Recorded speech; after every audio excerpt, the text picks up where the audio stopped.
तो भाई हम आज चालू करने वाले हैं केमिकल बॉन्डिंग और इसको हम फास्टली रिवाइज करने वाले हैं। तो आप ध्यान से सुनिएगा इसको, काफी चीजें आपको इसमें नई भी मिल सकती है, काफी आपको ट्रिक भी मिलेगी इसके अंदर यहाँ पर। तो हम स्टार्ट करें केमिकल बॉन्डिंग। भाई केमिकल बॉन्डिंग एक 11th का चैप्टर है और काफी इंपॉर्टेंट है, जेईई मेंस के लिए भी, नेट के लिए भी और अदर कॉम्पिटिशन के लिए भी ये काफी इंपॉर्टेंट होता है।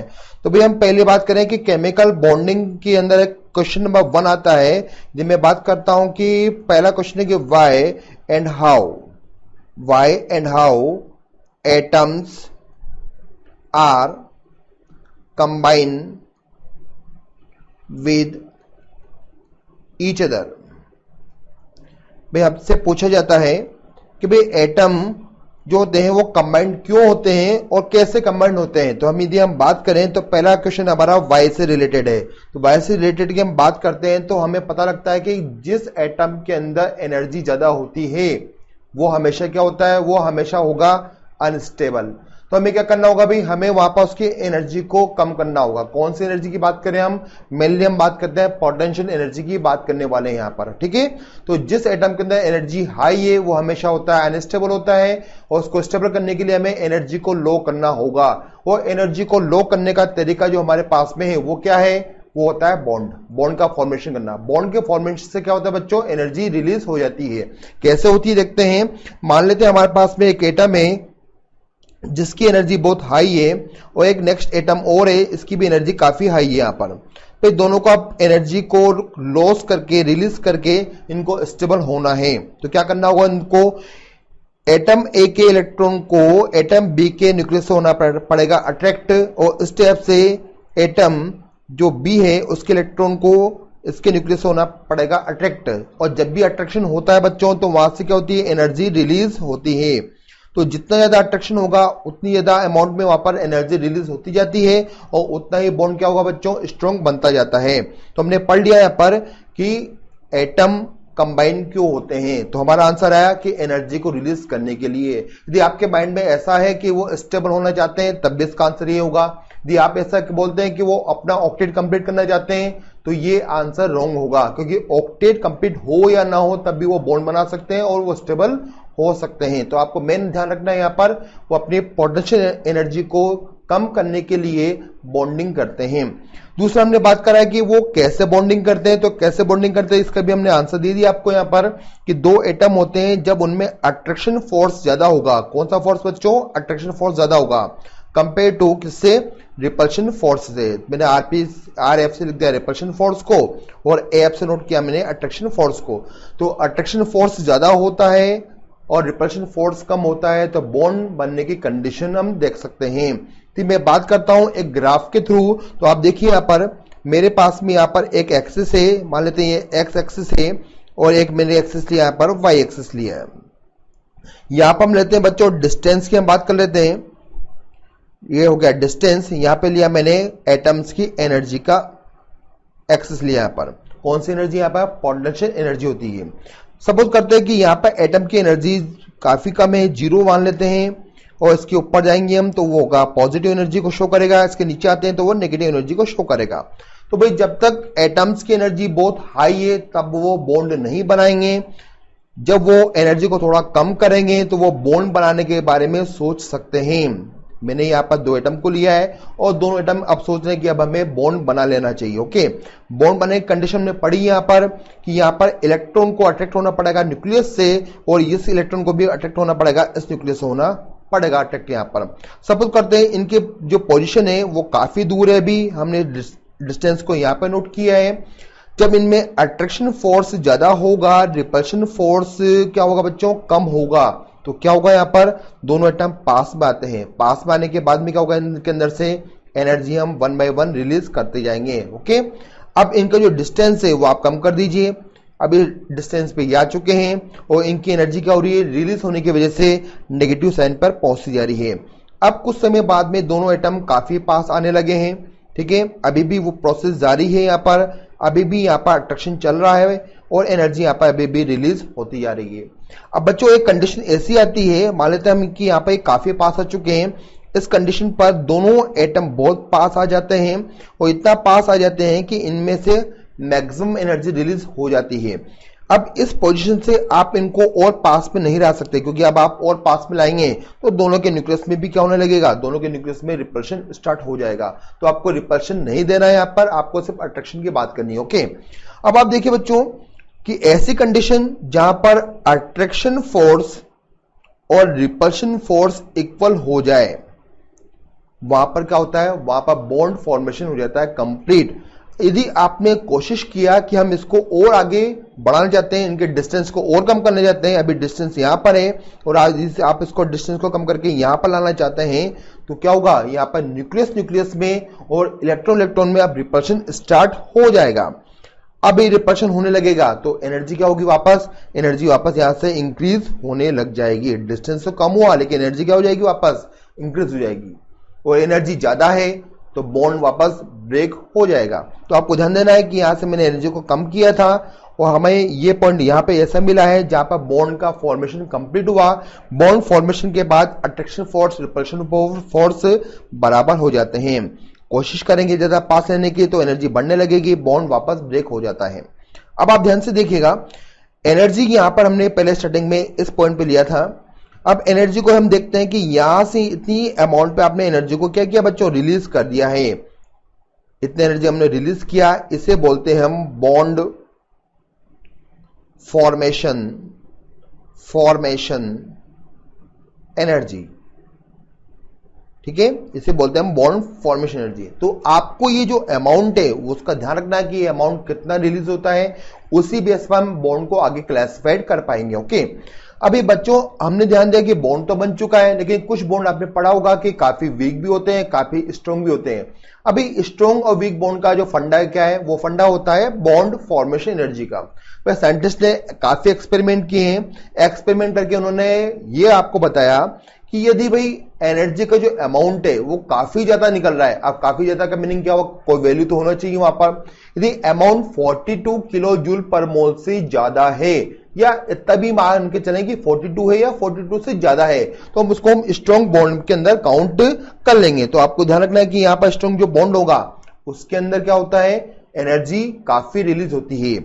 और वीक बॉन्ड में क्या होता है, वीक बॉन्ड में एनर्जी काफी कम रिलीज होती है। कितनी कम, 42 से कम रिलीज होती है यहां पर। नेक्स्ट हम बात करें आगे, तो बॉन्ड हमने पढ़ लिया है कि बॉन्ड के यहां पर टाइप होते हैं, दो टाइप के, स्ट्रॉन्ग बॉन्ड और वीक बॉन्ड। स्ट्रॉन्ग बॉन्ड की हम बात करें तो यहां पर आयनिक बॉन्ड भी है, कोवेलेंट बॉन्ड भी है, कोऑर्डिनेट बॉन्ड भी इस टाइप के होंगे। वीक बॉन्ड में हम हाइड्रोजन बॉन्ड की बात कर सकते हैं और काफी कम एनर्जी निकलती है, वान डेर वाल्स फोर्सेस में निकलती है। ठीक है, अभी हम बात करते हैं कि बॉन्ड बनाने के लिए सबसे ज्यादा इंपॉर्टेंट चीज क्या है, वो होते हैं वैलेंस इलेक्ट्रॉन। भाई आउटर शेल के इलेक्ट्रॉन जो सबसे बाहर घूमते हैं वही बॉन्ड का फॉर्मेशन करते हैं। ये किसने कहा है, ये कुछ इंपॉर्टेंट थ्योरी हमें बोलती है। क्या बोलती है कि किसी भी एटम के वैलेंस शेल के इलेक्ट्रॉन बॉन्डिंग में पार्टिसिपेट करते हैं। तो मैंने यहां पर वैलेंस इलेक्ट्रॉन के बारे में आपको थोड़ा आइडिया दिया है कि आउटर शेल में जो इलेक्ट्रॉन होते हैं वो बॉन्ड का फॉर्मेशन यहां पर कर लेते हैं। ओके, नेक्स्ट में बात है, अब देखिए आपने पढ़ा होगा कि बॉन्ड फॉर्मेशन जनरली हम क्यों करते हैं, हमने पढ़ा है 8th 9th 10th क्लास में पढ़ा है हमने कि वो ऑक्टेट कंप्लीट करना चाहते हैं। भाई ऐसा क्यों होता है, ऐसा इसलिए होता है कि हम मान के चलते हैं कि इनर केस सारी की सारी क्या स्टेबल है। तो साइंटिस्ट ने आइडिया लगाया कि भाई यदि हम सभी एटम के आउटर शेल में क्या करें, हम वहां कर देते हैं इलेक्ट्रॉन को ऐड कर देते हैं तो वह भी स्टेबल हो सकते हैं। तो इस वजह से हमें यहाँ पर ऑक्टेट रूल को स्टडी करना पड़ता है। ठीक है, अब हम बात कर रहे हैं बच्चों, तो यहां पर अब कंडीशन है कि भी हम ऑक्टेट को पूरा कैसे करें। पूरा करने के लिए आपके पास कई कंडीशन है। यदि आपके पास इलेक्ट्रॉन ज्यादा है तो आप इलेक्ट्रॉन को लूज कर दीजिए, यदि आपके पास में इलेक्ट्रॉन कम है तो आप गेन कर सकते हैं। ठीक है, अब गेन करना है लॉस करना है वो आपके ऊपर डिपेंड करता है। यदि आप गेन करते हैं लॉस करते हैं तो वहां पर क्या होगा, वहां पर आयंस का फॉर्मेशन होगा। आयंस भी अपने क्या करेंगे, आयंस भी अपने वहां पर ऑक्टेट पूरा करेंगे। कभी कभी मान लो हम गेन नहीं कर पा रहे हैं और लॉस भी नहीं कर पा रहे हैं तो भाई आप शेयरिंग कर लो, शेयरिंग करके आप ऑक्टेट पूरा कर सकते हो। शेयरिंग करने से कौन सा बॉन्ड बनेगा, वहां बनता है कोवेलेंट बॉन्ड का फॉर्मेशन होता है। भाई आप इक्वल शेयरिंग नहीं कर सकते हैं तो वहां पर आप क्या कर सकते हैं, अनइक्वल शेयरिंग भी कर सकते हैं। भाई आपके पास इलेक्ट्रॉन नहीं है तो दूसरे एटम ने आपको इलेक्ट्रॉन प्रोवाइड कर दिया, वह भी 2 इलेक्ट्रॉन प्रोवाइड कर रहा है। ठीक है, उसे बोलते हैं हम डेटिव बॉन्ड या कोऑर्डिनेट बॉन्ड कर सकते हैं। तो भाई ऑक्टेट कंप्लीट करने के हमारे पास में कई प्रकार के साधन है, इलेक्ट्रॉन को ट्रांसफर करना, गेन करना, इक्वल शेयरिंग करना, अनइक्वल शेयरिंग करना, कैसे भी करें आप अपना ऑक्टेट पूरा कर ले, ऐसा लुईस ऑक्टेट रूल बोलता है। ठीक है, ये तो कॉमन हमने इंफॉर्मेशन लिया लुईस ऑक्टेट के बारे में कि सभी एटम को नोबल गैस की तरह कॉन्फ़िगरेशन मिल जाए ताकि वो भी स्टेबल हो जाएं। ओके बच्चों, नेक्स्ट में आते हैं। जब मैं बात करूं नंबर 1 पर, why bonds are formed, bond क्यों बनते हैं, ये हमने पढ़ा है कि एटम्स को यदि अपनी एनर्जी को कम करना है तो उनको बॉन्ड बनाना ही पड़ेगा। नेक्स्ट में बात है टाइप ऑफ बॉन्ड, हमने पढ़ा है टाइप ऑफ बॉन्ड के अंदर कि कुछ बॉन्ड स्ट्रॉन्ग होते हैं, कुछ बॉन्ड वीक भी होते हैं। नेक्स्ट हमने बात करते हैं कि ऑक्टेट थ्योरी क्या होती है, कि ऑक्टेट थ्योरी ये होती है कि सभी एटम को किसी भी प्रकार से अपने आउटर शेल में 8 इलेक्ट्रॉन पूरे करने चाहिए, ऐसा लुईस ऑक्टेट रूल बोलता है। ओके, तो ये कुछ क्वेश्चन थे हमारे दिमाग में जो हमने सोल्व किए यहां पर। नेक्स्ट में बात है बच्चों, ये मैं बात करूंगा सबसे स्ट्रॉन्ग बॉन्ड की बात करते हैं तो उसका नाम है इलेक्ट्रोवेलेंट या आयनिक बॉन्ड। कौन सा बॉन्ड? इलेक्ट्रोवेलेंट या आयनिक बॉन्ड। भाई केमिस्ट्री में सबसे स्ट्रॉन्ग बॉन्ड होता है। कहीं कंपाउंड में जब बॉन्ड बनता है तो 700 किलो जूल पर मोल से भी एनर्जी ज्यादा निकलती है। हम तो 42 से ज्यादा मान के चल रहे हैं, कहीं कंपाउंड में तो 700-800 तक एनर्जी रिलीज हो जाती है, तो काफी स्ट्रॉन्ग बॉन्ड होता है। इसका एक नाम और दिया हमने, इलेक्ट्रोवेलेंट। ऐसा क्यों बोला हमने? क्योंकि यहाँ पर आयंस का फॉर्मेशन होता है, केटाइन बनता है और एनायन का फॉर्मेशन होता है, इसलिए उसको हम इलेक्ट्रोवेलेंट बॉन्ड कहते हैं। ओके, आइए हम इससे कंप्लीट इंट्रोड्यूस करते हैं आपको। नंबर पे बात करते हैं कि आयनिक बॉन्ड जब बनता है तो आपने पढ़ा होगा कि आयनिक बॉन्ड कैसे बनता है बच्चों। सबसे सिंपल एग्जांपल ले लिया हमने सोडियम का, एक लिया हमने यहाँ पर Cl का। हमने पढ़ा है कि सोडियम के पास ऑक्टेट पूरा करने के लिए क्या है, एक इलेक्ट्रॉन एक्स्ट्रा है, क्योंकि हम जानते हैं इसका कॉन्फ़िगरेशन क्या होता है, 1s2 2s2 2p6 and 3s1। और जो क्लोरीन है उसका आउटर शेल का कॉन्फ़िगरेशन होता है 3s2 3p5। अब इसको ऑक्टेट पूरा करने के लिए कितनी की रिक्वायरमेंट है? 1 की। इसको ऑक्टेट पूरा करने के लिए कितने की रिक्वायरमेंट है? 7 की। तो भाई सोडियम 7 इलेक्ट्रॉन तो गेन नहीं कर पाएगा। ओके, ये 7 इलेक्ट्रॉन को गेन नहीं कर पाएगा, इसलिए क्या करना होगा उसको, इसको करना पड़ेगा लॉस, और Cl क्या करेगा, उसको गेन कर लेगा इलेक्ट्रॉन को। गेन करने के बाद में Cl बन जाएगा माइनस, और उसके आउटर शेल में हो जाते हैं 8 इलेक्ट्रॉन हो जाते हैं। और सोडियम ने भी क्या किया, सोडियम ने भी अपना इलेक्ट्रॉन लूज किया। अब उसके आउटर शेल में कितने आ चुके इलेक्ट्रॉन? अब आ चुके उसके आउटर शेल में 8, 2s2 2p6 के अंदर। दोनों का ऑक्टेट पूरा हुआ, अपनी कंडीशन कंप्लीट हुई। अब ये बन चुका केटायन, ये बन चुका एनायन, दोनों मिलेंगे, पास आएंगे और बना देंगे आयनिक बॉन्ड वाला कंपाउंड NaCl। ओके, इस टाइप से हम सिंपल वे में आयनिक बॉन्ड को समझ सकते हैं कि यहां पर इलेक्ट्रॉन का क्या होता है बच्चों, कंप्लीट ट्रांसफर हो जाता है। तो आयनिक बॉन्ड बनने के लिए हमें इलेक्ट्रॉनों का कंप्लीट ट्रांसफर करना होगा, शेयरिंग ना करेंगे, क्योंकि शेयरिंग करेंगे तो वहां पर कोवेलेंट बॉन्ड बनने की कंडीशन होगी। तो यहां पर हम कंप्लीट क्या कर सकते हैं, यहां पर इलेक्ट्रॉन का ट्रांसफर करेंगे। ओके, तो ये हुआ आपके पार्ट में डेफिनेशन। अब डेफिनेशन के बाद हम बातें हैं कि भाई आयनिक बॉन्ड हम कब बनाएं, कौन से एटम बनाएंगे, वो क्यों बनाएंगे, उनमें ऐसी क्या कंडीशन है, ऐसी क्या खासियत है उनके अंदर कि वो आयनिक बॉन्ड बनाए। आइए बात करते हैं हम बात करें सबसे पहले भाई आयनिक बॉन्ड की जो फर्स्ट और सिंपल कंडीशन होती है वो क्या होती है, वो होती है कि भाई आपके पास होना चाहिए एक मेटल होना चाहिए और एक होना चाहिए आपके पास में नॉन मेटल। यदि ऐसी कंडीशन आपको दिखाई दे रही है मेटल और नॉन मेटल की, तो वो बनाते हैं बेस्ट, वो बनाते हैं आयनिक बॉन्ड का फॉर्मेशन कर सकते हैं। तो ये सबसे सिंपल कंडीशन होगी। कुछ साइंटिस्ट बोलते हैं कि भाई मेटल और जो नॉन मेटल है उनके बीच जो डेल्टा EN है वो काफी ज्यादा होना चाहिए। अभी ज्यादा कितना होता है, ज्यादा इतना हो सकता है कि हम डेटा की बात करें तो उनका जो डेटा है वो 2.1 से ज्यादा होना चाहिए। यदि किसी कंपाउंड में 2.1 से डेल्टा EN है तो वहां पर कोवेलेंट कैरेक्टर कम होंगे, आयनिक बॉन्ड के कैरेक्टर वहां पर ज्यादा आ जाते हैं। तो ये कंडीशन नंबर आपके पास हो चुकी है सेकंड। ओके, और इसकी जो बेस्ट कंडीशन है जो क्वेश्चन में पूछी जाती है जनरली, है ना, वो कौन सी है, वो थर्ड नंबर पे ध्यान दीजिएगा, क्योंकि हमने यहां पे लिया है मेटल।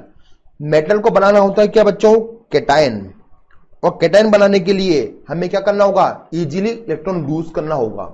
अब इजीली इलेक्ट्रॉन कब लूज होगा, जब मेटल का आयोनेशन एनर्जी की वैल्यू क्या होनी चाहिए, हाई या लो, काफी कम होना चाहिए।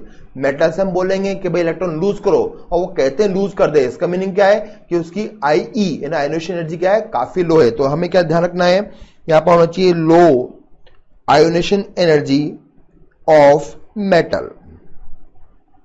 नेक्स्ट सेकेंड हम बात करें नॉन मेटल, ये बनाता है क्या, ये बनता आगे जाके एनायन बनता है। वो एनायन का मीनिंग क्या हुआ, इसको इलेक्ट्रॉन को गेन करना है। तो हम ऐसा एनायन, ऐसा नॉन मेटल सर्च करेंगे जो इजीली इलेक्ट्रॉन को गेन कर लेगा। इसका मीनिंग क्या हुआ कि electron affinity of non metal क्या होना चाहिए, हाई होना चाहिए। यदि ऐसे कंडीशन मेटल और नॉन मेटल फॉलो करते हैं तो वो मिलके बनाते हैं बेस्ट, क्या बनाते हैं बच्चों, वो बनाते हैं बेस्ट आयनिक बॉन्ड का फॉर्मेशन करते हैं। तो ये हम तीन कंडीशन को देख सकते हैं। इन तीन कंडीशन को देखने पे पता लगेगा कि एटम्स को क्या करना होगा, आयनिक बॉन्ड बनाना ही पड़ेगा। ओके, तो ये हो चुका अपने पास में कंडीशन फॉर आयनिक बॉन्ड। अभी आयनिक बॉन्ड बनता कैसे, आइए हम बात करें कि कोई भी कंपाउंड हमने लिया, जैसे हम सिंपल लेते हैं NaCl, आप ले सकते हैं कैल्शियम डाइऑक्साइड भी ले सकते हैं, जो भी एक आयनिक कंपाउंड है आप वो ले सकते हैं ना, ऐसा जरूरी नहीं कि आप NaCl लें। मैंने यहाँ पे NaCl का एक एग्जांपल लिया है और बॉर्न एंड हेबर, दो साइंटिस्ट ने इसको फॉर्मेशन करके हमें बताया है। देखिए कैसे बताते हैं, ये आपने वीडियो में पढ़ा होगा। नंबर 1 पे देखते हैं ध्यान से, यहां पर हम बात कर रहे हैं कि मुझे बनाना है NaCl, हमारा जो मेन कंपाउंड है वो है सोडियम क्लोराइड है। ओके भाई, सबसे पहले क्या करना होगा, हमें मार्केट जाना है, हमें मार्केट से लेना होगा सोडियम को और लेकर आना पड़ेगा हमें Cl2 को। भाई Cl2 मिलेगा आपको मार्केट में किस फॉर्म में मिलेगा, गैस फेज में मिलेगा। और जो सोडियम है वो मेटल हो, किस फेज में मिलेगा, वो आपको मिलेगा सॉलिड फेज में मिलेगा ना। तो इसको आप घर पे लेके आते हैं, घर का मीनिंग हुआ लैब के अंदर। ओके, लैब में लेने के बाद में आप सोडियम को हीट कीजिए। आपको इतनी हीट प्रोवाइड करनी है कि जितना भी सोडियम है वो सब गैस फेज में चेंज हो जाए। आपने इसको क्या किया, आपने इसको हीट प्रोवाइड करी है। तो सॉलिड से आपने इसको गैस में चेंज किया, तो हीट का नाम क्या होगा, वो हीट को बोलते हैं हम सब्लिमेशन एनर्जी। ओके, इसको बोलते हैं हम सब्लिमेशन एनर्जी बोल सकते हैं ना। अब नेक्स्ट देखते हैं, यहां पर जितना भी सोडियम था सबको हमने गैस फेज में कन्वर्ट कर दिया है। हम एक एटम की बात करें, अब आपको क्या करना होगा, इस एटम से आपको एक इलेक्ट्रॉन को लूज करना है। तो ये बन जाएगा कैटायन, और इसने अपने इलेक्ट्रॉन को लूज किया क्योंकि इसके आउटर शेल में 3s1 इलेक्ट्रॉन प्रेजेंट है। ओके, अब आपने इसको एनर्जी प्रोवाइड कर रहे हैं इलेक्ट्रॉन को लूज करने के लिए, वो हमने पढ़ा है, वो उसे बोलते हैं हम आयोनेशन एनर्जी कहते हैं। तो यहां पर आपने इसको IE प्रोवाइड किया है। ओके, चलिए अब इसको हमने कैटायन में कन्वर्ट कर ही दिया है, थोड़ा इसको ठंडा होने देते हैं। अब आते हम Cl2 के पास में। Cl2 की मैं बात करूं तो Cl2 में कोवेलेंट बॉन्ड है भाई। मुझे NaCl में रिक्वायरमेंट है ओनली 1 Cl की, नॉट 2 Cl की, है ना। तो मुझे क्या करना होगा, इसका बॉन्ड को ब्रेक करना होगा। तो मैंने इसके बॉन्ड को ब्रेक किया। बॉन्ड को ब्रेक करने के बाद में मुझे मिलता है Cl and Cl atom individually. Okay, अभी आपको कितने सेल की रिक्वायरमेंट है, ओनली 1 की। तो मुझे 2 Cl एटम को फाइंड करने के लिए मुझे यहां पर देना पड़ता है बॉन्ड डिसोसिएशन एनर्जी। ओके, अब मुझे एक सेल की रिक्वायरमेंट है, से मैंने एक को कट कर दिया है। इतनी एनर्जी का मैं अमाउंट देता हूं, एक्स एनर्जी का अमाउंट देता हूं, तो मुझे मिलते हैं 2 Cl। यदि मैं x पे 2 प्रोवाइड करूंगा तो मुझे मिलेगा x Cl। ओके, तो जितनी आपने एनर्जी दी है उसका आप हाफ कर देंगे, क्योंकि आपको वहां पर सिर्फ एक ही सेल की रिक्वायरमेंट है। यदि आपको 2 सेल की रिक्वायरमेंट होती तो हम कंप्लीट एनर्जी का अमाउंट वहां पर नोट करते हैं। अब भाई अब बन चुका है, यहाँ पर गैसेस फेज में Cl आ चुका है, और जो इलेक्ट्रॉन इसने ट्रांसफर किया था सोडियम ने, वो गेन कर लिया है किसने, Cl ने। अब ये बन चुके हैं एनायन। तो ये तैयार हो चुका है यहाँ पर एनायन। हमने पढ़ा है कि जब भी एटम गैसेस फेज में इलेक्ट्रॉन को गेन करता है तो वहां से एक एनर्जी निकलती है, जिसको बोलते हैं हम इलेक्ट्रॉन एफिनिटी कहते हैं। तो इस प्रोसेस में क्या हुआ, इलेक्ट्रॉन एफिनिटी यहाँ पर रिलीज हुई। भाई अब तैयार हो चुका अपने पास में सोडियम, इधर कैटायन है इधर एनायन है, दोनों को पास में होगा। यहाँ पे बहुत सारे Na+, यहाँ भी बहुत सारे Cl- पास में आते हैं और एक पर्टिकुलर क्रिस्टल फॉर्म में अरेंज हो जाते हैं। वो हमने पढ़ा है कि जब कैटायन एनायन या किसी भी एटम में या किसी भी केमिकल स्पीशीज में अट्रैक्शन होगा तो एनर्जी क्या होगी वहां पर बच्चों, एनर्जी वहां पर होती है रिलीज। तो मैंने यहाँ पर एनर्जी भी रिलीज होते हुए बता दी है कि कैटायन एनायन के बीच में से एनर्जी यहाँ पे हम रिलीज होते हुए देख रहे हैं। इस एनर्जी को हम बोलते हैं बच्चों कौन सी एनर्जी, लैटिस एनर्जी। ओके, तो इसको हम कर सकते हैं रिप्रेजेंट बाय U से। तो भाई इस स्टेप से क्या देखा हमने, इस स्टेप से हमने फाइनली देखा कि NaCl अपना अब तैयार हो चुका है। ये किस फॉर्म में दिखाई देगा आपको, ये दिखाई देगा आपको क्रिस्टल फॉर्म में। इसका मीनिंग क्या हुआ, एक Na है तो पास में Cl है, फिर एक Na है पास में Cl है, और इस टाइप से ये काफी अच्छी तरह से अरेंज हो जाता है और एक NaCl का क्रिस्टल तैयार हो जाता है। और क्रिस्टल बनते समय यहाँ पे एनर्जी का अमाउंट निकल ही रहा है, जिसको आपने यू से नोट किया है। यू का मीनिंग क्या है, यू का मीनिंग होता है लेटेस एनर्जी। इस टाइप से बॉन्ड है बनने हमें यहाँ पर NaCl या एनी कंपाउंड का प्रिपरेशन मेथड को समझाया है। ठीक है, तो यहाँ पर हमने कंप्लीट किया है preparation method of ionic compound. Next में बात है बच्चों, यदि हम बात करें जो अपने एनर्जी को रिलीज किया है वो काफी इंपॉर्टेंट है। काफी इंपॉर्टेंट किससे, क्योंकि उससे ही क्या होता है, उससे ही स्टेबिलिटी का हमें पता लगेगा कि आयनिक कंपाउंड कितना स्टेबल है। कौन सी एनर्जी की बात कर रहे हैं हम बात कर रहे हैं लेटेस्ट एनर्जी की। अब काफी बच्चे हमसे पूछते हैं सर लेटेस्ट होता क्या है। हम बार बार आपसे बोलते जा रहे हैं, जब केटायन और एनायन, फिर केटायन फिर एनायन, इस टाइप से बहुत सारे केटायन और एनायन जब अरेंज होंगे, पास में आएंगे, तो उनके अट्रैक्शन से जो एनर्जी रिलीज होती है उसे बोलते हैं हम लेटेस्ट एनर्जी कहते हैं। और लेटेस्ट एनर्जी रिलीज होने के बाद में जो आपको स्ट्रक्चर दिखाई देता है उसे बोलते हैं हम लेटेस्ट कहते हैं। ठीक है, तो आप इसको सिंपल वे में क्या बोल सकते हो कि भाई ये आयनों का क्या है, ग्रुप है, जहां पर ये पर्टिकुलर स्ट्रक्चर में जमे हुए हैं, और जब ये जमते हैं, ये अरेंज होते हैं, तो उसमें एनर्जी का अमाउंट निकलता है, उसे हम बोलते हैं लेटेस्ट एनर्जी कहते हैं। भाई लेटेस्ट एनर्जी की हम बात करें, यदि लेटेस्ट एनर्जी ज्यादा ही रिलीज कर दिया आपने, काफी ज्यादा आप रिलीज कर रहे हैं, तो इसका मीनिंग क्या हुआ, इसका मीनिंग हुआ कि वहां पर अट्रैक्शन फोर्स आयनों में काफी ज्यादा है, बहुत ज्यादा अट्रैक्शन फोर्स है वहां पर। ओके, और अट्रैक्शन फोर्स ज्यादा होगा तो आयनिक बॉन्ड भी क्या बनेगा, बहुत काफी स्ट्रॉन्ग बनेगा। तो हम ये बोल सकते हैं कि लेटेस्ट एनर्जी का अमाउंट ज्यादा है तो वहां पर स्टेबिलिटी ऑफ आयनिक बॉन्ड भी क्या होगी, वहां पर इंक्रीज होगी। ठीक है, तो आपको ध्यान रखना है कि लेटेस्ट एनर्जी का अमाउंट ज्यादा है तो उस कंपाउंड की स्टेबिलिटी भी क्या होती है, काफी हाई हो जाती है। हम बात कर रहे हैं फैक्टर की, भाई लेटेस्ट एनर्जी ज्यादा कब निकलती है और कम कब निकलती है।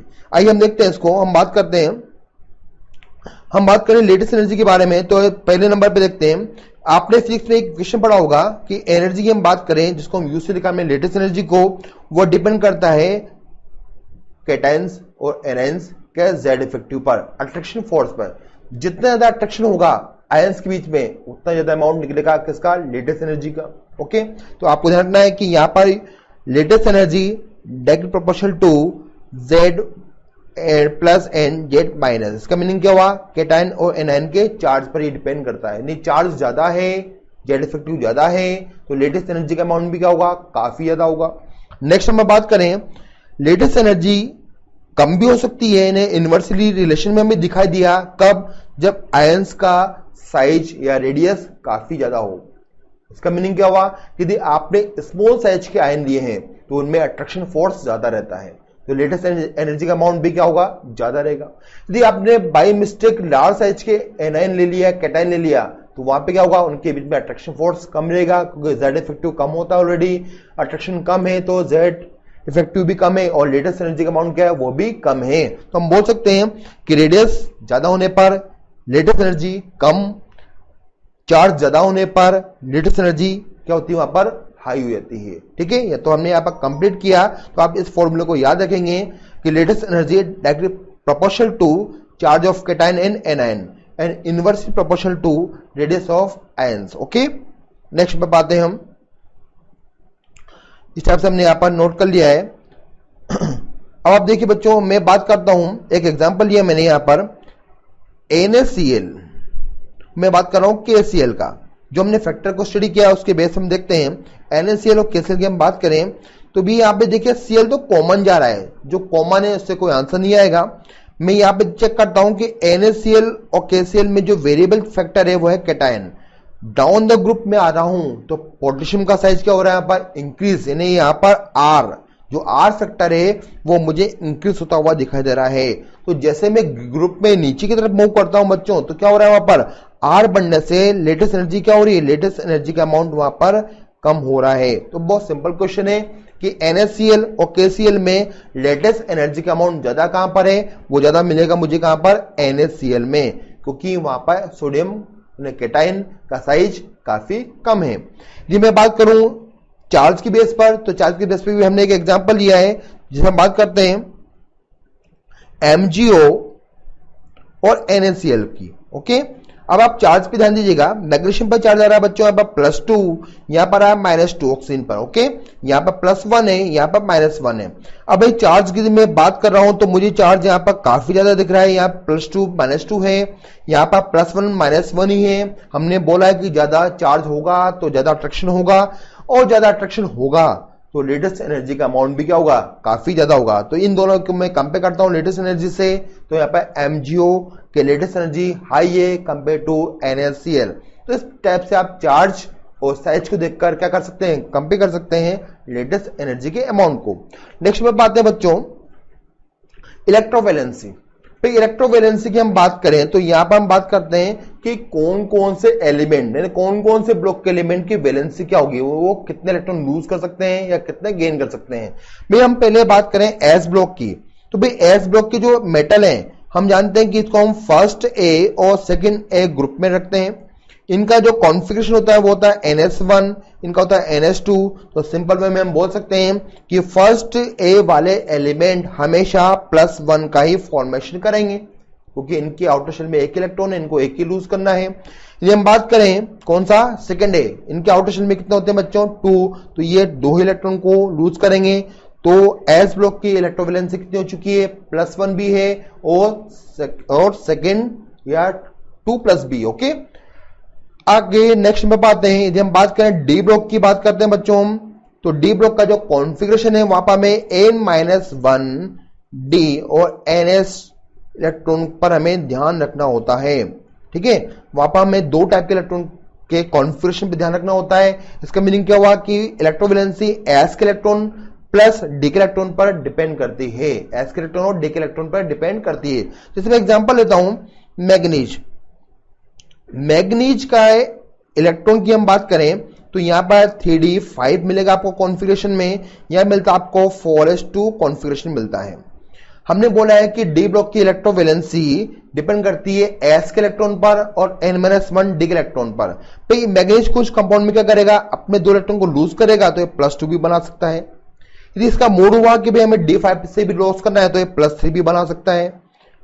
एक और लूज किया तो ये +4 भी बना देगा, 5 भी बना सकता है, 6 भी बना सकता है, और सब कुछ लॉस करने के बाद ये +7 भी बना सकता है। ठीक है, तो यहां पर हमने देखा कि डी ब्लॉक के एलिमेंट वेरिएबल डिफरेंट टाइप की क्या कर सकते हैं, यहां पर इलेक्ट्रोवैलेंसी को शो करते हैं, और इनकी इलेक्ट्रोवैलेंसी हमेशा आपको पॉजिटिव फॉर्म में ही दिखाई देती है। ओके, नेक्स्ट हम बात करें बच्चों पी ब्लॉक की। पी ब्लॉक की यदि हम बात कर रहे हैं तो पी ब्लॉक पे हम मोस्टली ध्यान रखते हैं NS के इलेक्ट्रॉन और NP के इलेक्ट्रॉन पर। ठीक है, NS और NP के इलेक्ट्रॉन पर हम विशेष ध्यान रखते हैं। तो यहां पर भी क्या होगा बच्चों, ये वेरिएबल वैलेंसी शो करते हैं। जैसे मैं आपकी बात करता हूं, यहां पर मैंने लिया, यहां पर हैलोजन की बात कर रहे हैं हम, जैसे क्लोरीन की बात करता हूं मैं, तो क्लोरीन का जो कॉन्फ़िगरेशन है आउटर शेल का वो कितना होता है, वो होता है NS2, ये हो गया 3s2 N3p5। अब आप ध्यान से देखिएगा 3p5 मतलब कितना हो गया, 3p5 है। ओके, अब आपको यहां पर ध्यान से देखें हम तो C3Cl5, यदि आपने एक इलेक्ट्रॉन को लूज किया, कहां से लूज करेंगे आप, S से या P से। ओके, तो यदि आपने एक इलेक्ट्रॉन को लूज किया तो ये +1 भी शो करेगा, +2 भी शो कर सकता है, +3 भी शो कर सकता है, +4 भी शो कर सकता है, +5। इसका मीनिंग क्या हुआ कि ये +7 तक जा सकता है। बस डिपेंड करता है कि कौन सी वैलेंसी पर मोर स्टेबल होगी। हम आगे पढ़ेंगे कि +1, +3, +5, +1 ये इसके मोर स्टेबल वैलेंसी है। तो भाई जहां पे इलेक्ट्रॉन ज्यादा होंगे तो इसका मीनिंग क्या हुआ, वो वेरिएबल वैलेंसी को शो करेंगे। तो हम बोल सकते हैं कि एस ब्लॉक की वैलेंसी जनरली +1, +2 हो सकती है। डी ब्लॉक एलिमेंट की वैलेंसी डिपेंड करती है कि एस पे कितने इलेक्ट्रॉन है और डी में कितने इलेक्ट्रॉन है। पी ब्लॉक की वैलेंसी भी कुछ एलिमेंट में वेरिएबल होती है, और पीरियड नंबर 2 की जो एलिमेंट है उनमें क्या होगी, फिक्स भी हो सकती है। ठीक है, तो इस तरह से हम इलेक्ट्रोवैलेंसी का हमने एक जनरल इंफॉर्मेशन यहां पे लिया है। नेक्स्ट में पाते हैं जनरल प्रॉपर्टी की हम बात करें आयनिक कंपाउंड की, तो आयनिक कंपाउंड काफी स्ट्रॉन्ग बॉन्ड होता है, सबसे ज्यादा स्ट्रॉन्ग बॉन्ड आयनिक ही है और स्ट्रॉन्ग बॉन्ड की वजह से ये डिफरेंट टाइप की प्रॉपर्टी शो करता है। जैसे number 1 crystal nature. Crystal nature का मीनिंग क्या हुआ भाई, कैटायन को और एनायन को पास बनाए। ऐसा तो नहीं कि एक कैटायन आएगा या दो आएंगे, काफी लाखों करोड़ों कैटायन पास बाते हैं और उनको एक सिस्टमेटिक फॉर्म में अरेंज होता है, जैसे कि वो लाइन से हम गए, फिर एक नीचे फिर लाइन आ गई, फिर एक नीचे लाइन आ गई, उसको बोलते हैं हम क्रिस्टल फॉर्म में। ओके, तो वहां पर किसी क्रिस्टल फॉर्म में अरेंज हो जाते हैं और ये जनरली क्या होते हैं, ये होते हैं सॉलिड होते हैं। ओके, नेक्स्ट प्रॉपर्टी की हम बात करें मेल्टिंग पॉइंट, बॉइलिंग पॉइंट की बात करें तो अदर कंपाउंड के कंपेयर में जो कोवलेंट कोऑर्डिनेट या अदर आप कोई भी कंपाउंड लेते हैं तो आयनिक कंपाउंड का melting point, boiling point high होता है। अब बताइए क्यों होता है? वो इसलिए होता है कि भाई बॉन्ड काफी स्ट्रॉन्ग है, बॉन्ड इतना स्ट्रॉन्ग है कि वो इजीली टूट नहीं पा रहा है, तो टूटेगा नहीं तो वो न गलेगा न उबाल सकते हैं। गलना उबलना मतलब मेल्टिंग पॉइंट और बॉइलिंग पॉइंट की हम बात करें तो बॉन्ड स्ट्रॉन्ग है, उनको मेल्ट करने के लिए या बॉइल करने के लिए हमें काफी एनर्जी देनी पड़ती है। ओके बच्चों, एक्सेप्शनली कुछ कोवलेंट कंपाउंड भी क्या होते हैं, ज्यादा मेल्टिंग पॉइंट रखते हैं, लेकिन हम बात करें मैक्सिमम की बात करें 99% की बात करें तो आयनिक कंपाउंड के melting point, boiling point other के कंपेयर में क्या होते हैं, बहुत हाई होते हैं। नेक्स्ट हम बात करते हैं हार्ड एंड ब्रिटलनेस। हार्ड का मीनिंग क्या हुआ, जब बॉन्ड काफी स्ट्रॉन्ग है तो वह हार्ड रहेंगे। और आयंस के नीचे यदि कैटायन है, कैटायन के नीचे कौन मिलेगा आपको, एनायन मिलेगा, एनायन के नीचे कौन मिलेगा, कैटायन मिल जाएगा। तो अपोजिट चार्ज आयनों के बीच में अट्रैक्शन हो रहा है, इससे इनका नेचर ब्रिटल भी होता है। ब्रिटल नेचर का मीनिंग क्या हुआ, यदि आपने हल्का सा हैमर का यूज किया तो एक भी लेयर, अपर लेयर चार्ज की यदि खिसक जाती है और कहीं बाय मिस्टेक प्लस के नीचे प्लस आ जाता है तो उनमें रिपल्शन हो जाता है और वो बिखर जाते हैं। आपने देखा होगा कि आयनिक कंपाउंड क्या होते हैं, जनरली हार्ड होते हैं, यदि इसको हम हैमर का यूज करें, किसी प्रेशर का यूज करते हैं तो टूट के बिखर जाते हैं। इसका मीनिंग क्या हुआ कि वहां पर सेम चार्ज के बीच में रिपल्शन स्टार्ट हो चुका है। ओके, नेक्स्ट प्रॉपर्टी की हम बात करते हैं स्टूडेंट, तो हम बात करें यहाँ पर इलेक्ट्रिक कंडक्टिविटी। भाई आयनिक कंपाउंड क्या होते हैं, बहुत अच्छे कंडक्टिविटी शो करते हैं। ऐसा क्यों होता है, क्योंकि वहां पर फ्री आयन होते हैं, लेकिन कंडीशन क्या है, आयन फ्री होना चाहिए। यदि वो आपने लेटेस्ट फॉर्म में लिया है, यदि वो ड्राई फेज में है, सूखा हुआ कंपाउंड है, तो वहां पर इलेक्ट्रिसिटी 1% भी कंडक्ट नहीं हो पाएगी। वाई? क्योंकि वहां पर आयन फ्री नहीं है, वो सब बिजी है। जब मैं बात करता हूं NaCl की, यदि मैंने NaCl लिया सॉलिड तो वो गुड कंडक्टर नहीं है, वो बैड कंडक्टर है। यदि मैंने लिया NaCl को किस फॉर्म में लिया, मैंने वहां पे लिया, मैंने फ्यूज्ड फॉर्म में लिया है या मैंने NaCl का सॉल्यूशन बना दिया है, तो उस सॉल्यूशन में या फ्यूज्ड फॉर्म में क्या होता है, Na अलग और Cl अलग, आयन फ्री, और जो आयन फ्री होंगे वो इलेक्ट्रिसिटी को क्या करेंगे, कंडक्ट करेंगे। ओके, तो आयनिक कंपाउंड गुड कंडक्टर है, लेकिन किस फेज में, फ्यूज्ड में और सॉल्यूशन फेज में। ओके, नेक्स्ट हम बात करते हैं स्टूडेंट, अगली प्रॉपर्टी की हम बात करें स्पेस आइसोमर्स की। भाई स्पेस आइसोमर की हम बात करें तो आइसोमर्स में हम बॉन्ड एंगल चेक करते हैं। बॉन्ड एंगल के लिए हमें 3 एक्सिस की रिक्वायरमेंट होती है और 3 एक्सिस होती है एक्स वाई जेड, यानी आपको डायरेक्शन पता होना चाहिए। ठीक है, हम जानते हैं कि आयनिक बॉन्ड में कोई डायरेक्शन नहीं होता। भाई कैटायन है, कैटायन से बॉन्डिंग करना है तो वो एनायन कहीं भी बॉन्डिंग इजीली कर सकता है, तो यहां पर कोई भी डायरेक्शन हमें दिखाई नहीं दे रही है, किसी भी एक्सिस से बॉन्ड का फॉर्मेशन हो रहा है। इसका मीनिंग क्या हुआ कि हमें यहाँ पर डायरेक्शन का कोई नॉलेज नहीं है, और जब डायरेक्शन का नॉलेज नहीं है तो यहाँ पर हम किसी भी टाइप के स्टीरियो आइसोमर नहीं बना सकते हैं। ठीक है, ध्यान रखिएगा कि आयनिक कंपाउंड कभी भी स्टीरियो आइसोमर का फॉर्मेशन नहीं करते हैं या आइसोमरिज्म को शो नहीं करते हैं। नेक्स्ट में हम बात करें आइसोमॉर्फिज्म। आइसो का मीनिंग क्या हुआ, आइसो मीनिंग होता है सेम, मॉर्फिज्म का मीनिंग क्या, मॉर्फोलॉजी, उसकी बॉडी किस टाइप की है, वो दिखता किस टाइप का है, उसे बोलते हैं हम मॉर्फिज्म बोलते हैं। ओके, तो आइसोमॉर्फिज्म का मीनिंग क्या हुआ, सेम टाइप के दिखने वाले कंपाउंड आइसोमॉर्फिज्म शो करते हैं। जैसे मैंने एक एग्जांपल लिया, यहाँ पर हम बात करते हैं NaF और MgO की। NaF और MgO की हम बात करें तो दिखने में कंपाउंड दोनों डिफरेंट टाइप के हैं, लेकिन जैसे मैं इसको कैटायन को अलग करता हूं और F- को मैंने अलग किया तो मुझे इसके आउटर शेल में दिखाई देंगे अब 8 इलेक्ट्रॉन, और यहां भी मुझे दिखाई देंगे 8 इलेक्ट्रॉन। मैंने मैग्नीशियम और ऑक्सीजन को भी अलग किया तो मैग्नीशियम +2 यहां पर बना है और यहां बना है O2- बना है। तो यहां पर बच्चों कितने हैं, यहां भी 8 इलेक्ट्रॉन है आउटर शेल में, और ऑक्साइड में भी 8 इलेक्ट्रॉन होते हैं आउटर शेल में। तो भाई आप ध्यान से देखिए, इसका कैटायन और इसका कैटायन 8 इलेक्ट्रॉन शो कर रहा है, इसका एनायन और इसका एनायन ये भी 8 इलेक्ट्रॉन शो कर रहा है। तो इनके आउटर शेल में इलेक्ट्रॉन के नंबर क्या है, सेम है। ये इलेक्ट्रॉन के नंबर सेम होंगे तो ये आइसोमॉर्फिज्म कहलाएंगे, दिखने में अलग लेकिन इलेक्ट्रॉन की वजह से ये आइसोमॉर्फिज्म को शो कर देते हैं। तो ये भी आयनिक कंपाउंड की एक अच्छी खासी प्रॉपर्टी होती है। ठीक है, नेक्स्ट नंबर पर आते हैं हम। प्रॉपर्टी नंबर नेक्स्ट सॉल्युबिलिटी की बात करें हम। सॉल्युबिलिटी की हम बात करें कि भाई आयनिक कंपाउंड में कैटायन है और एनायन है, इन्हें वहां पर आयंस है। तो आयंस को क्या पसंद है, आयंस को आयंस ही पसंद है। तो ऐसा सॉल्वेंट जो पोलर होगा, जिसमें आयंस का फॉर्मेशन होता है या वो पोलर नेचर का होता है, वहां पर आयनिक बॉन्ड इजीली क्या होंगे, सोल्यूबल हो जाते हैं। जैसे कि हम बात करें NaCl की, वो एक आयनिक कंपाउंड है, इसको हमने पानी में डिसोल्व किया तो पानी भी क्या है, वाटर भी वहां पर पोलर नेचर का है, वहां भी प्लस माइनस चार्ज डेवलप होता है। तो इसलिए NaCl वाटर में इजीली डिसोल्व हो जाता है। इसका मीनिंग हुआ कि आयनिक कंपाउंड सोल्यूबल है लेकिन कहां पर है, पोलर सॉल्वेंट के अंदर है। ओके, नेक्स्ट नंबर बात है हाइड्रेशन एनर्जी की हम बात करते हैं बच्चों, है ना। हाइड्रेशन एनर्जी का मीनिंग क्या हुआ कि आपने कोई भी एक आयनिक कंपाउंड लिया, कंपाउंड को आपने वाटर में डिसोल्व किया और वो वाटर में डिसोल्व हो चुका है। ओके, तो वाटर में डिसोल्व होने के बाद होता क्या है, आइए देखते हैं। हम बात करते हैं जैसे हमारे पास में फर्स्ट एक ग्रुप के आयन से लिथियम, सोडियम, पोटेशियम या रुबिडियम एंड सीजियम। अब आप ध्यान से देखिएगा, हमें पता है डाउन द ग्रुप जाने पर सीजियम का साइज क्या होता है बच्चों, सबसे लार्ज मिलता है हमें, लिथियम यहाँ पर सबसे स्मॉलेस्ट है। और सभी आयंस को हमने वाटर में डिसोल्व कर दिया है। मैंने फर्स्ट और लास्ट आयन को डिसोल्व करके शो किया पर। ओके, और अब यहाँ पर लिथियम आयन सबसे स्मॉल है, जेड इफेक्टिव क्या है, लिथियम का ही ज्यादा है, सीजियम का काफी कम है। आपने इनको डिसोल्व कहां किया है, वाटर में डिसोल्व किया हमने यहाँ पर। अब ये क्या होगा कि लिथियम प्लस है यहाँ पर, वाटर का फॉर्मूला हम जानते हैं, वाटर का फॉर्मूला होता है HOH, यहाँ पर चार्ज है पार्शियली -2, यहाँ पर पार्शियली प्लस। तो लिथियम प्लस वाटर के कौन से पार्ट को करेगा अट्रैक्ट, ऑक्साइड आयन को ना, और 2- को यहाँ पर खींचेगा। तो यहाँ पर वाटर का कौन सा पार्ट आया, वाटर का आ चुका है ऑक्सीजन वाला पार्ट, लिथियम से वो अट्रैक्ट है।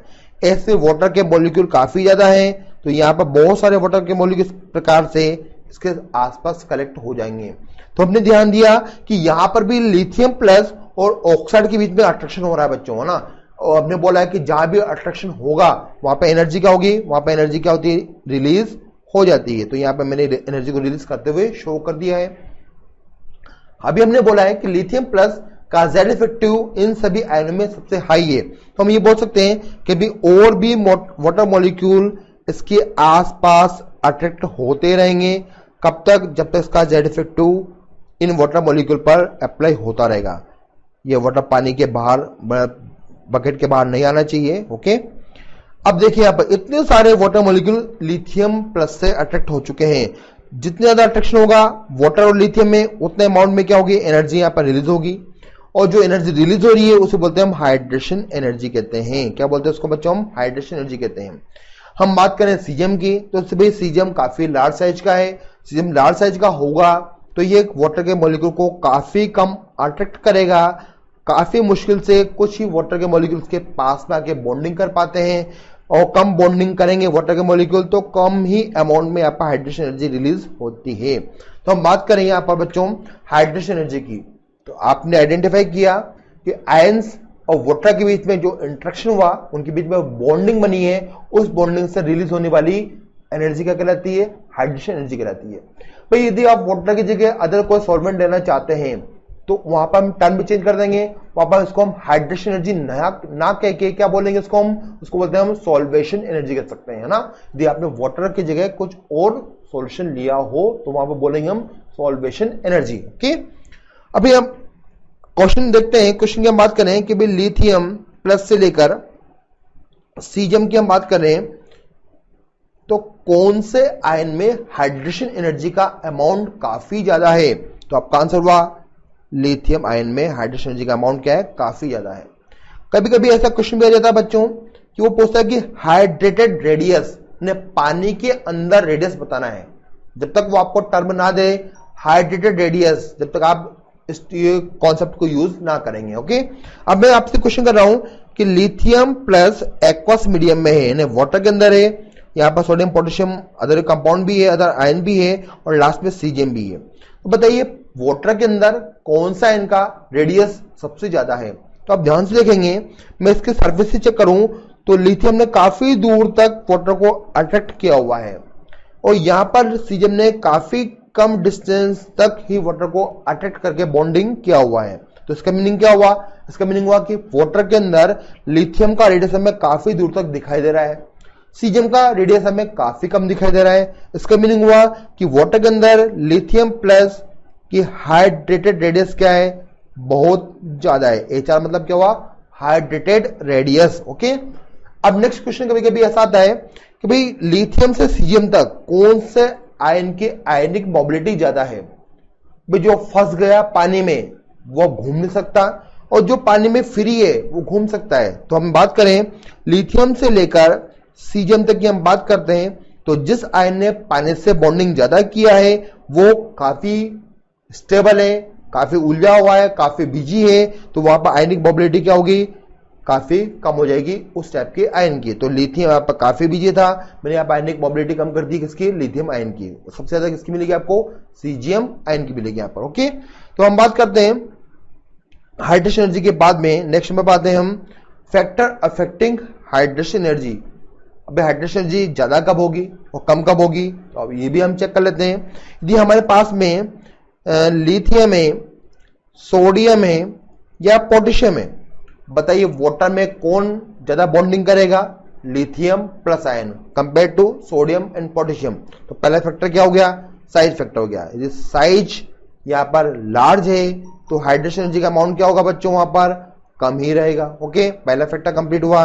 नेक्स्ट नंबर पर हम बात करते हैं, यदि आपके पास में Na+ है या मैग्नीशियम +2 है या आपका एल्यूमिनियम +3 आयन है, ठीक है। नेक्स्ट नंबर हम बात कर रहे हैं कि ये एक ही पीरियड के एलिमेंट हैं, आयन्स हैं। यहां पर आपको देखना होगा कि कौन से आयन में अट्रैक्शन पावर ज्यादा है, जेड इफेक्टिव ज्यादा है। तो आप ध्यान से देखेंगे कि एल्यूमिनियम +3 में अट्रैक्शन पावर ज्यादा होती है, ये वाटर से बॉन्डिंग ज्यादा करेगा, इसलिए हम बोल सकते हैं कि यहाँ पर हाइड्रेशन एनर्जी किसकी ज्यादा है? हाइड्रेशन एनर्जी यहाँ पर एल्यूमिनियम +3 की ज्यादा होगी। तो हम सेकेंड फैक्टर बोल सकते हैं कि यहां पर हमने क्या चेक किया? चार्ज यदि इंक्रीज होता है तो हाइड्रेशन एनर्जी भी क्या होती है बच्चों? वहां पर इंक्रीज हो जाती है। तो दो फैक्टर हमारे पास हो चुके हैं, साइज एंड चार्ज। साइज और चार्ज को देख के हम बता सकते हैं कि कहां पर हाइड्रेशन एनर्जी का अमाउंट ज्यादा होगा, ठीक है। नेक्स्ट में बात है हम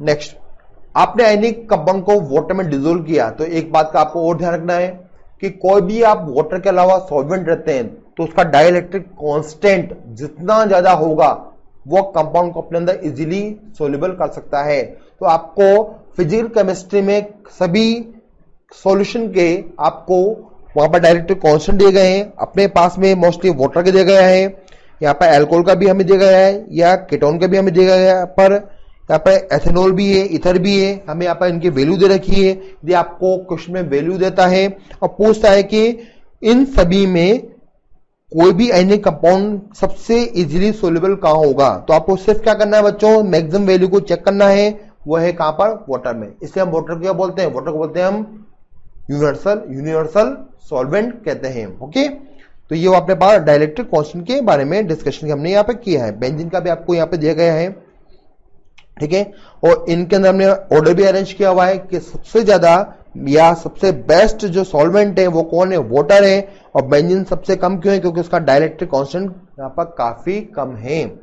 नेक्स्ट में बात है सॉल्युबिलिटी। ओके, सॉल्युबिलिटी की हम बात करें बच्चों तो काफी स्टूडेंट को इसमें काफी प्रॉब्लम आती है कि भाई बच्चे हमेशा जनरली पूछ रहे हैं कि सर सॉल्युबिलिटी का आंसर क्या होगा, हमें ऐसा पढ़ा है हमने, ऐसा पढ़ा है हमने यहाँ पर।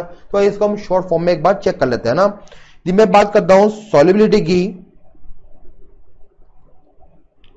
तो यहां पर आपको कुछ फैक्टर याद रखने होंगे। ओके, फैक्टर नंबर 1 की हम बात करें कि यदि किसी कंपाउंड में हाइड्रेशन एनर्जी का अमाउंट हाई है, ज्यादा है, इसका मीनिंग क्या हुआ?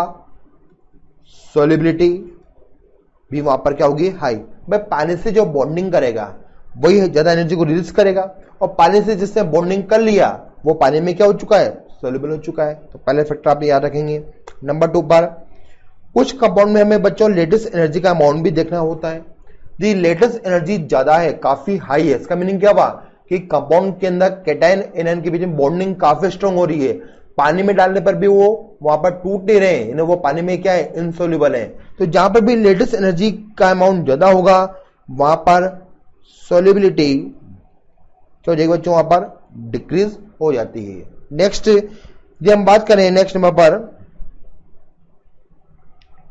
नेक्स्ट नंबर हम बात करते हैं, तो यहां पर हमें मिलेगा पोलराइजेशन से चेक कर सकते हैं, या आप बोल सकते हैं कि मोर आयोनिक नेचर।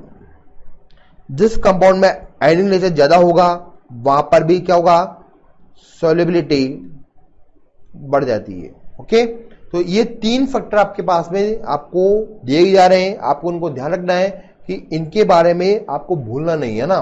चलिए आगे देखते हैं हम। आपको हाइड्रेशन एनर्जी, लेटेस्ट एनर्जी के बारे में आपको बता देखा हमने, यहाँ पर आपको यहाँ पर भी शो हो रहा है।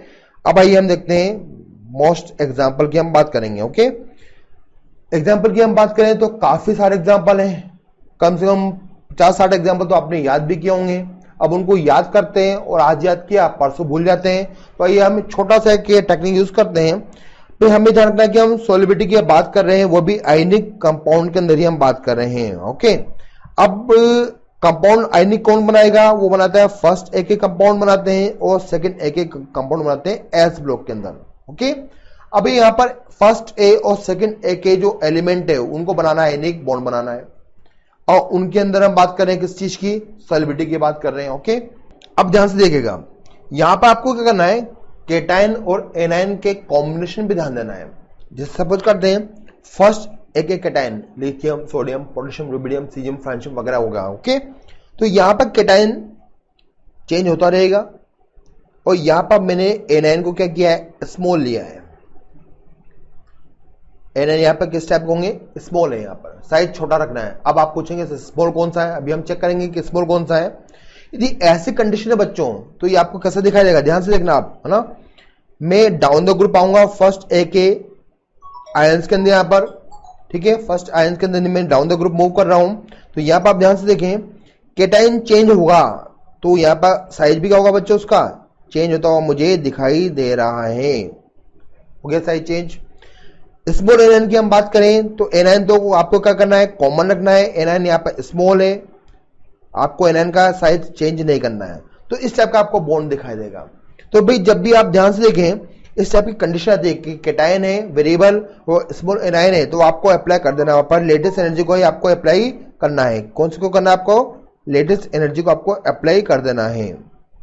ओके, भाई डाउन द ग्रुप देखिए, डाउन द ग्रुप जाने पर साइज बढ़ रहा है, एटम का केटायन का साइज बढ़ने से लेटेस्ट एनर्जी का अमाउंट क्या होता है, वहां पर कम हो रहा है, और लेटेस्ट एनर्जी का अमाउंट कम है तो सॉलिबिलिटी क्या होती है, वहां पर इंक्रीज हो जाती है। तो वहां पर सॉलिबिलिटी क्या हो रही है, इंक्रीज होती जा रही है। ओके, तो ये हो गया हमारे पास फर्स्ट कंडीशन जहां पर स्मॉल एनायन है।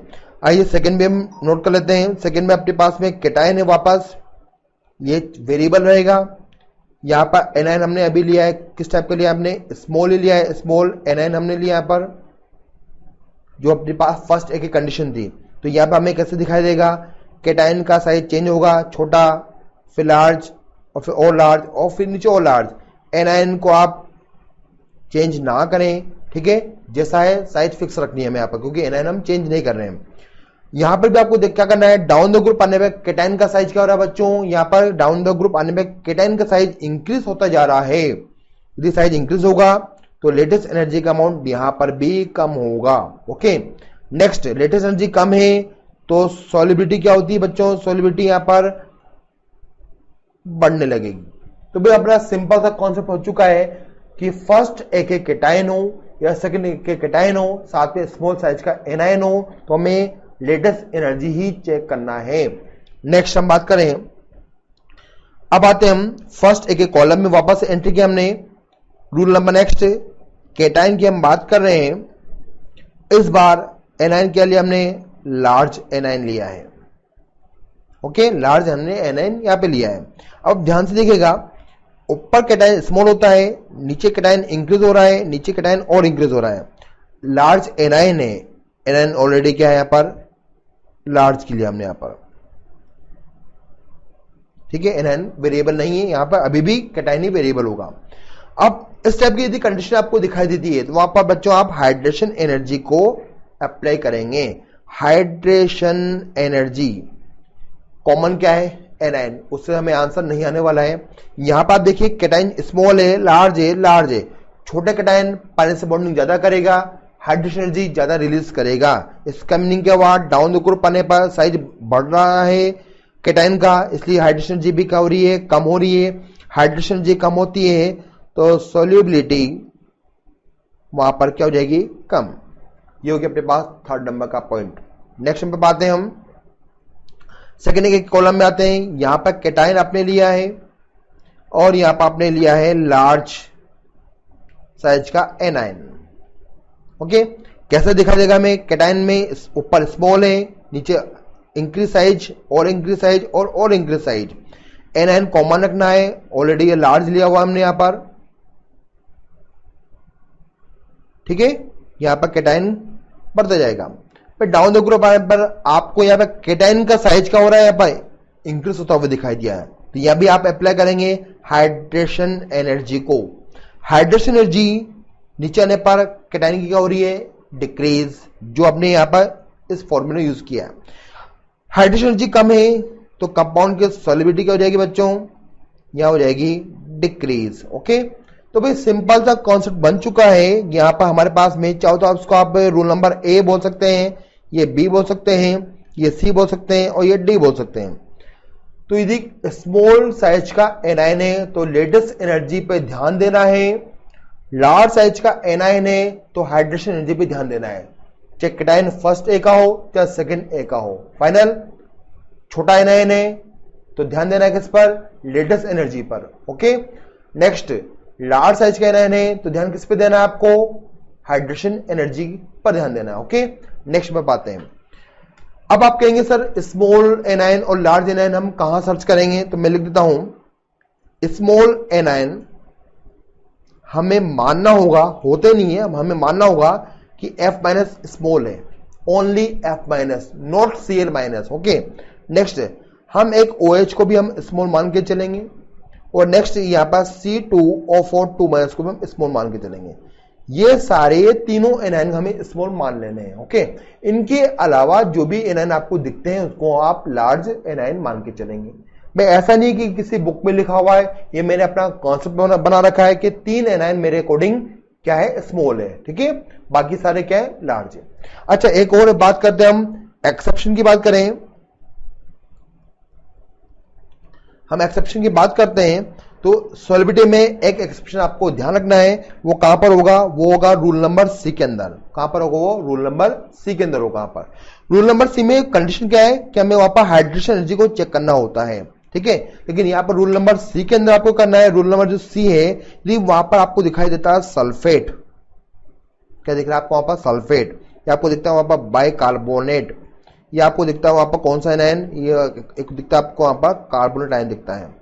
ये 3 आयन प्रेजेंट है of first A group, only first A group की हम बात कर रहे हैं। ओके, ये आपको फर्स्ट ए ग्रुप में दिए 3 टाइप के आयन दिखाई देते हैं, तो please rule number C apply ना करें, वहां पर आपको रूल नंबर ई अप्लाई करना है। कौन सा, ई अप्लाई करना है। अब देखिए क्या होगा यहां पर हम बात कर रहे थे रूल नंबर सी के अंदर, तो यहां पर हमने हाइड्रेशन एनर्जी को यूज किया है, लेकिन 3 एनायन आने पर आपको हाइड्रेशन एनर्जी यहां पर अप्लाई नहीं करना हो। ओके, नहीं करना है। यहां पर आपको चेक करना है कि आयनिक कैरेक्टर ज्यादा कहां पर है। आयनिक कैरेक्टर की हम बात करेंगे तो यहां पर आप चेक करेंगे आयोनिक नेचर का। आयनिक नेचर जहां भी ज्यादा होंगे वहां पर सोल्युबिलिटी क्या होगी, वहां पर इंक्रीज होने लग जाती है।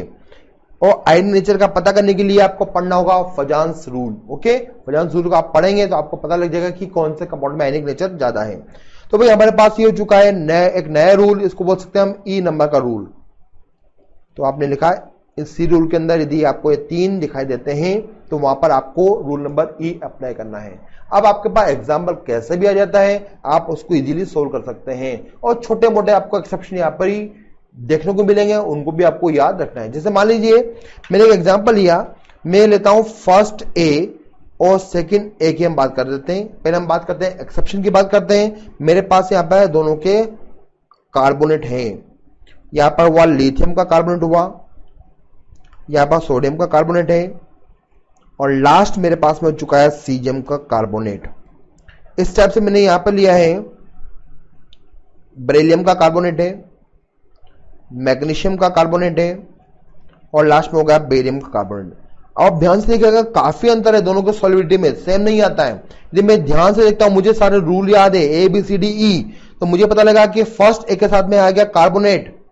मुझे ध्यान रखना है कि आप आयनिक नेचर कौन सा ज्यादा शो करेगा।